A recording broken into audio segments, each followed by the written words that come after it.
All right, I'm Ryan. I know all of you. What's up? We're going to be talking about the rush exam today,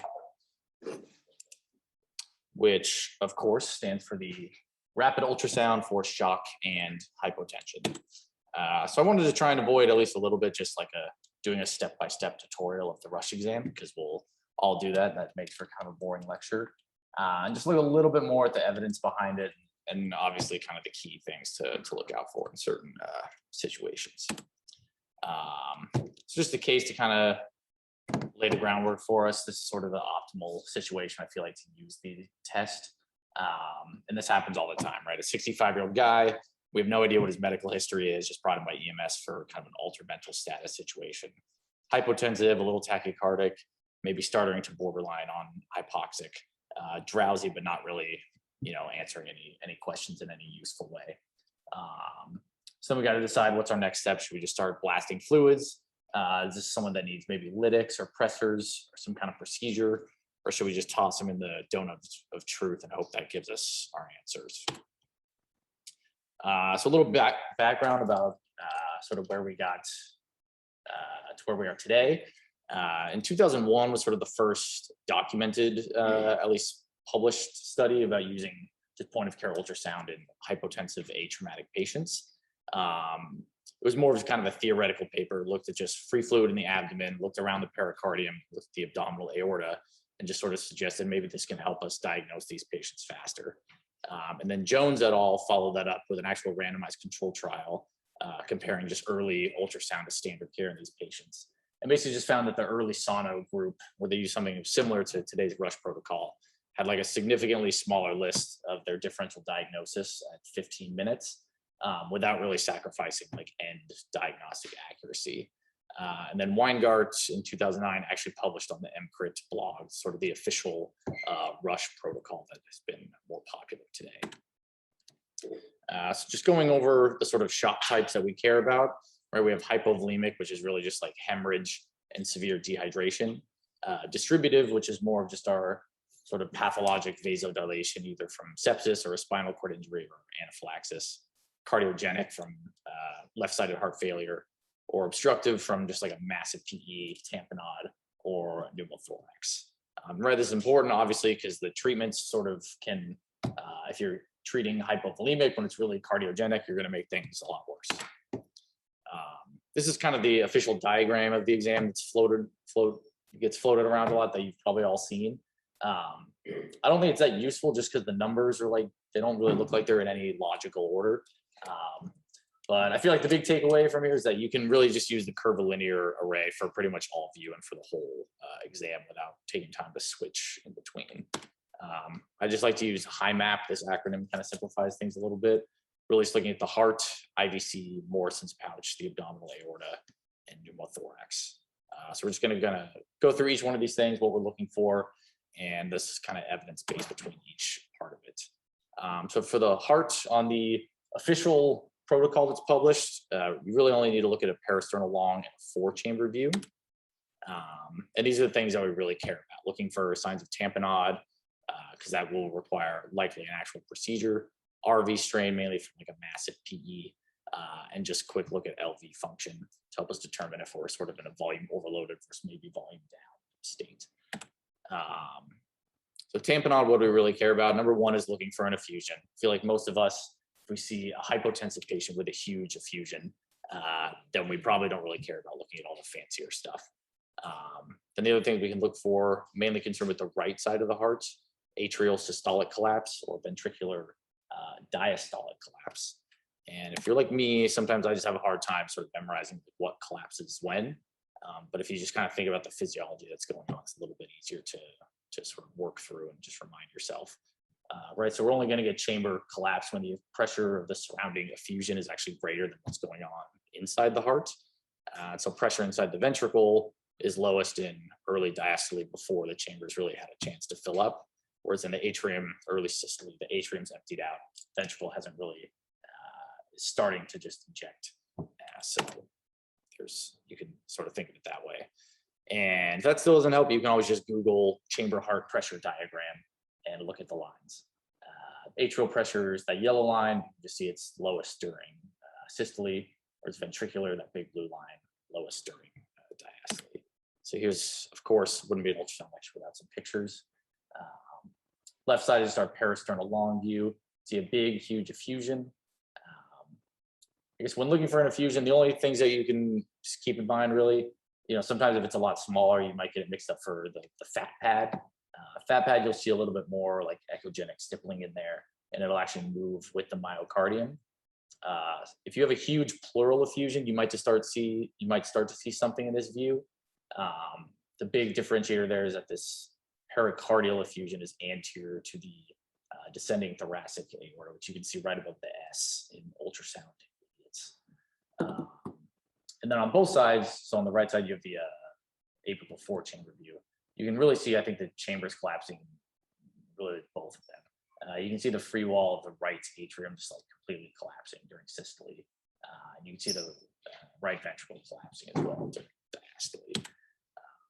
So the bottom line, and this may be sort of known to you guys already, but the ultrasound is obviously a really good diagnostic modality for effusion. It's very sensitive. It's also going to be therapeutics that can guide our pericardiocentesis intervention. The right atrial systolic collapse is like the most early and most sensitive sign. Some people interpret it like in a patient who's normotensive with an effusion as like a sign of impending tamponade, but it approaches pretty close to like 100% sensitivity, whereas the RV diastolic collapse is the most specific. But again, this is kind of a clinical diagnosis overall. So next we want to look at is RV strain. All you really care about is really the size of the right ventricle.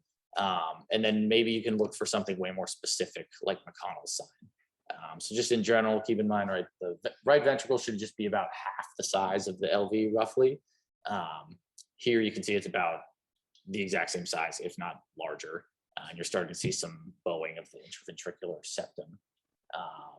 And then McConnell's sign, sometimes it's a little tough to tell if the heart is like hyperdynamic overall, but the real definition is the sort of akinetic free wall of the right ventricle with sparing of the apex. So you kind of just get this like trampoline sign at the very apex of the right ventricle. So in general, right, ultrasound is a pretty like terrible test for PE. And if you're trying to rule it out in someone with chest pain and normal vitals, it's a horrible test. This group from Yale tried to look at this population that we might be a little bit more interested in. They basically took a group of patients who were suspected for PE anyway, but also were like either very tachycardic or hypotensive. And they established a protocol where they looked at TAPSE, which is kind of a fancier measurement that we're not going to go in today. Right ventricular enlargement, septal flattening, tricuspid regurg, and McConnell's sign. A normal ultrasound was all of those things being normal. Abnormal was just one of those things being abnormal. And they were at least able to establish a little bit better test characteristics in this setting with an overall sensitivity of 92%. Still not super specific, but the McConnell sign in this group was 99% specific for a PE. But individually, all these things aren't really great for ruling out or definitively establishing the diagnosis of PE. So overall, when you're looking at the right ventricle in this population, it's probably a lot better in our hypotensive sick patients than it is in just like any normal patient, but still not great in terms of just like absolutely ruling things in or out. Mostly because there are a lot of confounders contributing to the findings that we're looking for. Increased right ventricular size, D sign is all going to happen with patients with like bad COPD, maybe even left heart failure causing right heart failure, and lots of other things. So the interpretation of what you do about it should really depend a lot on the patient in front of you and their risk factors. I have seen certain attendings just do like a quick sort of bedside DVT study, so that can add, if you're seeing some signs of right heart strain, but you're not really sure if it's chronic, but they also have a DVT, that can kind of influence you to go down the PE pathway. Then LV strain, I'm not going to spend too much time on this one because we do it all the time. It's pretty easy. Really, your only decision is the EF I'm looking at really terrible, normal, or super hyperdynamic. So on the left, I just have the kind of example of the very poor EF that we've seen a lot of, whereas on the right, the kind of hyperdynamic example. basically, if you see the ventricular walls on the left side touching each other, you have a hyperdynamic EF, which that might guide you towards more the sort of volume down hypovolemic intervention pathway. This has been pretty well established for a long time. Our use of bedside ultrasound for the left ventricle is very accurate. It's very good for diagnosing acute LV failure compared to like lab work and sort of diagnostic criteria. And there's a high degree of concurrence of what we see and interpret between us and cardiologists and echo techs. I think that's been kind of known for a while. So that's good. You can have confidence in what you're interpreting your LV results. Then looking at the IVC is a little different, right? In theory, it should relate to kind of our overall fluid status, maybe a marker of a CVP, which can maybe predict fluid responsiveness. Honestly, the main thing to take away is that just keep in mind if your patient is breathing spontaneously versus receiving any kind of like positive pressure ventilation. This is when we can use the subxiphoid view to take a look. Ideally, like right at where the hepatic veins come in, I don't think that's really based on anything other than if you happen to measure it where some veins are coming in, you might mess up your measurement. And really just looking at the max diameter during expiration. Whereas if they're vented already or getting positive pressure ventilation, just know that now, since you're forcing air in with inspiration, the IVC can actually expand during inspiration. See these tables everywhere, sort of looking at the diameter as well as the collapsibility index, which is really just the percent difference between the expiratory and inspiratory diameters and kind of correlating it to right atrial pressure.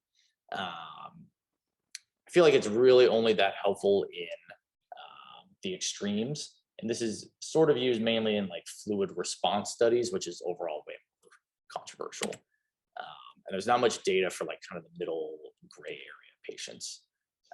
So again, really in terms of how we do this in the rush exam, should be less about like guiding fluid resuscitation, more just looking like, okay, is this obstructive or cardiogenic versus hypovolemic and distributive? And honestly, I feel like a lot of that you can kind of figure out from other parts of the ultrasound plus your like physical exam. So I wouldn't waste too much time looking at this view if it's like a difficult one. And again, like kind of similar to the RV strain, there's a lot of different confounders. There's a few papers saying that like the collapsibility and the diameter will change just based on like how hard a patient is breathing and like how deeply they breathe.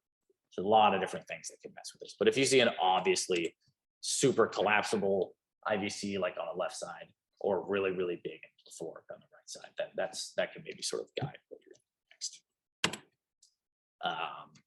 Morrisons is the M in HIMAP, just a fast exam, which we all know I'm not going to spend a bunch of time on. There are some papers just showing like the right upper quadrant is like the most sensitive and most commonly the positive area. So if you're pressed for time, you can kind of just look there and then move on. Included some examples of sort of the basic positive fast exams, right in the left upper quadrant and the bladder area. Then for the abdominal aorta, right, we're just going transverse from the subxiphoid all the way down to the bifurcation. Measuring outer wall to outer wall, that's really the one place you can screw this up. Because if you measure inner wall to inner wall, that might give you a normal measurement. But here we have a ton of like mural thrombus and hematoma, and that is an issue. We know anything less than 3 is normal. Anything greater than 5 in a hypotensive patient is pretty much a ruptured aneurysm until proven otherwise. And then if you really want to seal the deal, you can look for a flat. Are we any good at this? This is a systematic review. A lot of issues with this study. I don't even know where to start. Just kidding. Dr. Sinnert and our lovely research team here. Systematic review of like 700 patients getting bedside ultrasound for their possible abdominal aortic aneurysms. Basically compared to a few different gold standards, but the takeaway is that we are good at this. It's bedside ultrasound is like 99% sensitive and 98% specific, according to this. And then the last thing we're looking at is pneumothorax. And on the official protocol, you're just looking at the apex of each chest, and that's it. First thing you want to look for is lung sliding, which will just signify that the visceral and parietal pleura are sliding against each other. So on the left is normal lung sliding. We've all heard it a million times, like ants marching on a line. whereas on the right is just no lung sliding at all. Keeping in mind there are a few other things to sort of run through your head that can result in no lung sliding. Right, they're already intubated. Either the tube might not be in the right place, or it's a main stem intubation. If patients have really huge blebs from COPD, those aren't really going to give you any lung sliding. Or if someone's had a pleurodesis in the past for like recurrent pneumothorax, that can give you a no lung sliding picture. And if you're ever curious, if you're straining to really look for the sliding, you can always switch on M mode, which is just looking at sort of motion variation over time. So right, a normal lung, if it's moving around and aerating a lot, you get a ton of motion artifact underneath the skin and soft tissue and muscle, which is what you see on the left. Right, the skin and muscle shouldn't move too much underneath your probe while you're breathing, so you get the straight line, whereas a normal lung should be moving around. Whereas on the right side, if you've like truly dropped a lung enough to cause hypotension, you really won't get any motion artifact, which gives you that sort of barcode sign. And then while you're looking for lung sliding, you might as well look for a lung point, just because this is like extremely specific for a pneumothorax. It's just that little point where the pneumothorax has like actually formed. On the right side, you can see lung sliding normally, then that little tiny point where it transitions to just no lung sliding further on like the left-hand side. Bottom line here, there's a lot of studies comparing like bedside ultrasound to CT scan or to like chest tube output. Just establishing bedside ultrasound is like a very good diagnostic modality for this. That third study is like a little bit lower number. I think these studies are sort of looking for more like teeny tiny occult pneumothoraces. But in general, when we're looking for a pneumothorax that's big enough to cause tamponade, ultrasound is very, very, very good. So we've sort of looked at some of the studies behind the individual aspects. What about the whole thing? This group was pretty ambitious and tried to look at clinical outcomes in patients with undifferentiated hypotension using the Rush exam. It was a multi-center randomized control trial that looked at early POCUS versus no POCUS, and pretty much any adult with hypotension or shock index greater than 1. Their primary interest was 30-day or discharge survival. And then they were also looking at volume of IV fluids used, rate of inotrope usage, CT scans ordered, and admission rates. You don't really have to look at this. There was no difference in anything between those two groups. So you might be wondering, why did I just negate this entire presentation, this study? There are a few issues why I wouldn't jump to that conclusion right away. Silverberg, I know you were excited to claim that ultrasound does nothing. The study only ended up with like 270 patients, which is pretty solid, but their goal was to show like a 10% reduction in mortality from this intervention, which is pretty ambitious. The way the stats worked out, I don't know how they calculated, but they were going to need like basically 500 patients with a 30% mortality baseline to show that difference, which they weren't really close to getting.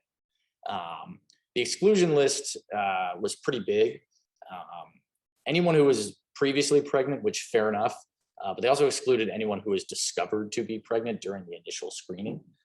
Any patients requiring ACLS, anyone with trauma in the past 24 hours, and then specifically anyone with a clearly obvious cause of hypotension, which they specifically mentioned GI bleed, which fair enough, ruptured AAA, or an EKG diagnostic of STEMI. The AAA, I've never seen one that's so obvious I wouldn't even bother ultrasounding them, but just something to think about. And well over half these patients, their final diagnosis was just like occult sepsis, which sort of like we went over, the findings on POCUS for that are not really specific. If anything, you're just going to say like, this patient might need some volume for some reason, but you don't really know exactly why that's going on. I feel like just generally in our setting, in terms of like some of the exclusion stuff, like the EKG and the pregnancy test, I am highly confident we can get an ultrasound done way, way faster than those two things, which could end up making a big difference. I think we all have stories where it has made a difference, but I guess those are just anecdotes in the end. And I guess the not huge impact on mortality also does kind of make sense, because this isn't really like a therapy that we're delivering. It's really just a diagnostic test. Which this is an example of, I guess, some more affirming study. Another systematic review, really just looking more at the diagnostic qualities of the whole test in this population that we're interested in. This was done in Iran. I think it was just like sort of small, 6 smaller trials that they sort of lumped together. And they at least came up with some pretty good numbers. Basically, in all forms of shock, sensitivity was like close to 90, specificity 98%. Basically showed that the characteristics were sort of the best in like hypovolemic and obstructive shock, and a little bit less so in just sort of the distributive picture. But so sort of the take homes to go over. It's a helpful diagnostic modality overall with like good test characteristics. You can pretty much quickly definitively rule out at the bedside a ruptured AAA, pericardial effusion and tamponade, and pneumothorax. And I guess I should have included like cardiogenic shock there as well. You can be a little bit less certain. There's just more like studies need to be done for like really anything related to like right heart strain or IVC stuff. And then we just need more data to see like how helpful this actually is for like other outcomes. I don't think like ED stay was really studied in the big ED shock trial, or really anything else, which I think will be helpful to know, since this test is really all about getting to a diagnosis faster, which is what we love doing so much. And of course, this isn't supposed to be a history and physical machine, but just sort of to supplement all that. That's really it. Thank you to the ultrasound team and everyone else. Any questions?